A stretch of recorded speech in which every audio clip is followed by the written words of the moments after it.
y lo que toca ahora es nuestro bloque económico.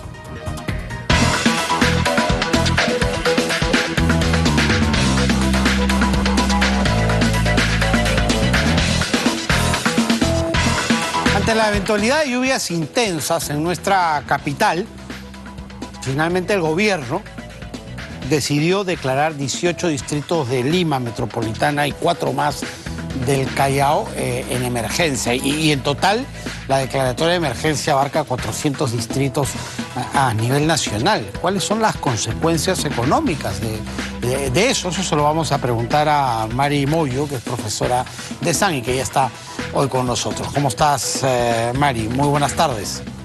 Muy buenas tardes, ¿cómo está usted?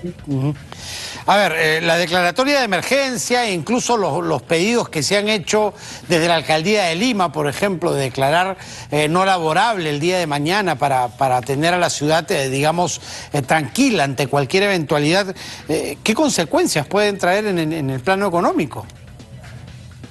Bueno, en realidad nosotros tenemos que ser conscientes que estamos en una circunstancia en donde hay que abordar dos procesos en paralelo, ¿no?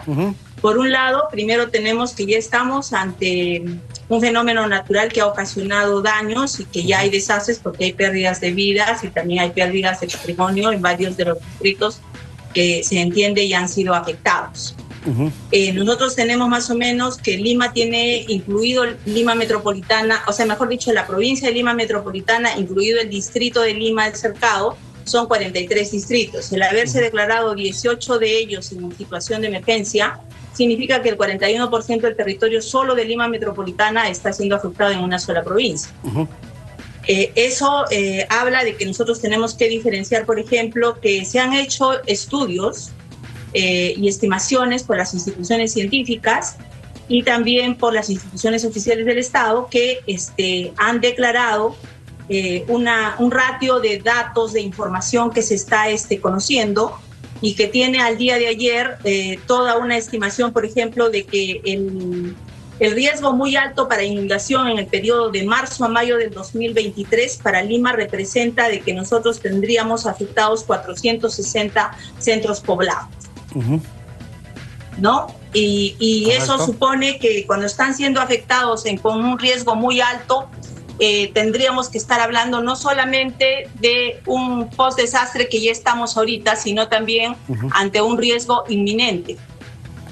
Claro, entonces hay dos procesos en paralelo. Esos dos procesos en paralelo demandan de que haya intervenciones por parte de todas las instituciones del Estado. No solo estamos hablando de la PCM, del INDES y del CENEPRED o de los ministerios, sino también de los gobiernos locales, los gobiernos regionales y de la propia población y de las instituciones públicas y privadas, un conocimiento mucho más estricto de cuáles son estas zonas y cuáles son esos peligros que vamos a enfrentar en esta situación de emergencia. ¿Y eso se tiene debidamente mapeado? O sea, ¿nos ha dado tiempo esta situación de planificar, por ejemplo, evacuación? ¿Cuáles van a ser las zonas de alto riesgo? ¿Dónde las autoridades tendrían que incidir? Bueno, de estar preparados significa ser resilientes, ¿no? Tener la capacidad de enfrentarnos ante esta situación tan adversa. Yo considero, por las declaraciones que he escuchado en la mañana a uno de los alcaldes de los distritos más poblados de Lima y del país, que es el San Juan de Lurigancho, lo escuchaba hablar al alcalde y él mencionaba que él lamentablemente no ha encontrado un plan para darle continuidad. Y entonces eso quiere decir que él toma el cargo el 1 de enero, igual que los más de 1.874 alcaldes que hay en el país, y no han encontrado condiciones de un plan para seguir o de acciones avanzadas que estén transferidas para darle continuidad. Entonces, significa que han empezado como de cero y como que empezando a descubrir por dónde tienen que caminar. Entonces, lo primero que hay que tener claro ahí es que todas las autoridades son responsables del Sistema Nacional de Gestión de Riesgo de Desastres en su ámbito, en su jurisdicción. Y lo que tendrían que saber es los últimos estudios y estimaciones que han hecho las instituciones científicas. Y están a disposición. Hay un informe último que acaba de sacar el día de ayer el CENEPRED, y este informe habla, por ejemplo, de manera muy precisa de cuáles son los departamentos que estarían siendo afectados en un alto grado de riesgo y con un muy alto grado de riesgo. Y cuando estamos hablando de alto grado de riesgo nada más, o sea, nosotros estamos viendo que en Lima, por ejemplo, que es lo que usted me está preguntando, estaríamos hablando de que hay una población que más o menos alcanza 1.600.000 que va a ser afectada. Estas son las estimaciones. O sea, más del 10% de la población total de Lima podría ser afectada. Claro, porque el 41% del territorio ha sido ya declarado en emergencia.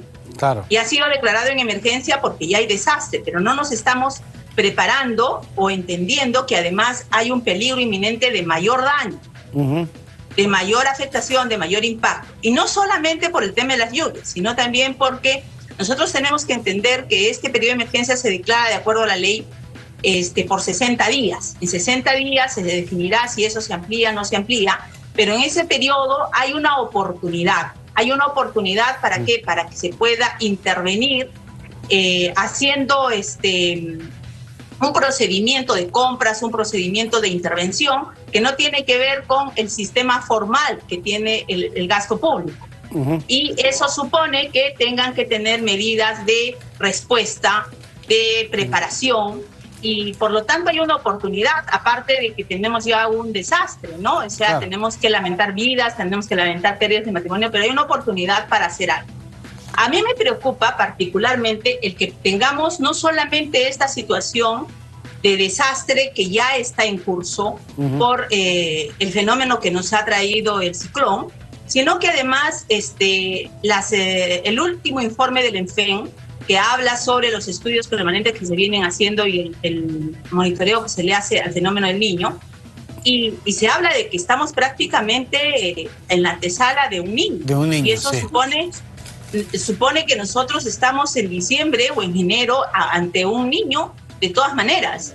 Y tendríamos como 5 o 6 meses o 6, 7 meses hábiles prácticamente para poder hacer medidas que realmente nos permitan ampliación marginal y rehabilitación para podernos preparar de mejor manera y evitar más daños de los que ya se están produciendo, ¿no? Entonces, esa es la preocupación que creo que tenemos que transmitir. Yo veo que, por ejemplo, en el caso de Lima, no solamente son 460 centros poblados que ya se han identificado, sino que son 432.000 viviendas que estarían con un alto nivel de riesgo a inundación. Claro, y la pregunta que surge ante eso, ante esos datos matemáticos irrefutables es, entonces, las autoridades locales, que desde ahí parte el sistema de defensa civil, ¿qué han hecho? Porque hay cosas que se pueden hacer incluso previas a la declaratoria de emergencia, ¿no? El trabajo comunal con la población, desde la limpieza de techos, la habilitación de drenajes, etcétera. Cosas que se han podido ir trabajando, pero claro, ahorita, teniendo la lluvia mañana, ya es poco lo que se puede hacer, ¿no? Claro, ahí usted me invita un poco a compartir esta reflexión que yo ya le he hecho con varios medios de comunicación también en algún momento. Nosotros estamos en un país que siempre vamos a tener el fenómeno El Niño.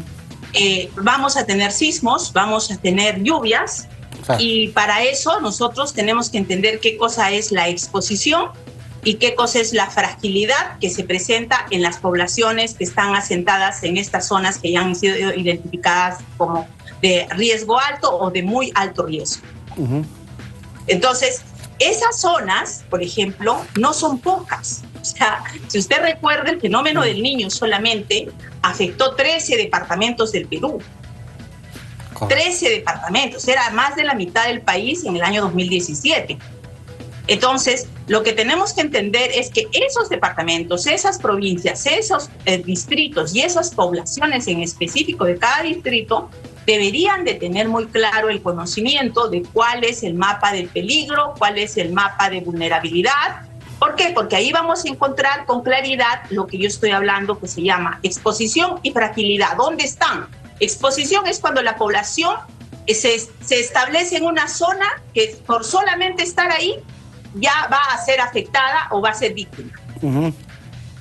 Y la fragilidad es por su condición económica, por su condición social o política que sea, está expuesta con mayor nivel de fragilidad ante un peligro que ya es inminente. En este caso, un peligro inminente para nosotros es el fenómeno del Niño. Correcto. Que parece además cada vez va a ir en aumento y repetido en periodicidad, ¿no? Finalmente. Así es. Sí. Ahora, en todo este proceso, Juan Carlos, en realidad lo que nosotros tenemos que tener es que nuestras autoridades han ingresado recientemente, están menos de 3 meses en el cargo. Supongo que ya deben haberse fijado por lo menos en sus mapas de peligro y de vulnerabilidad de acuerdo al territorio que tienen que tener la dirección y conducción del desarrollo territorial, pero lo que tienen que hacer además es adoptar un enfoque de gestión de riesgo de desastres en sus planes de gestión, en la elaboración de los proyectos, en la administración del ordenamiento del territorio y en los principios que tenemos que tener para poder construir capacidad resiliente de la población. Correcto. Correcto, Mari. Muchísimas gracias por haber estado con nosotros y por pintarnos este panorama que la verdad se ve bastante complicado. Muchísimas gracias. Cerramos así nuestro bloque económico.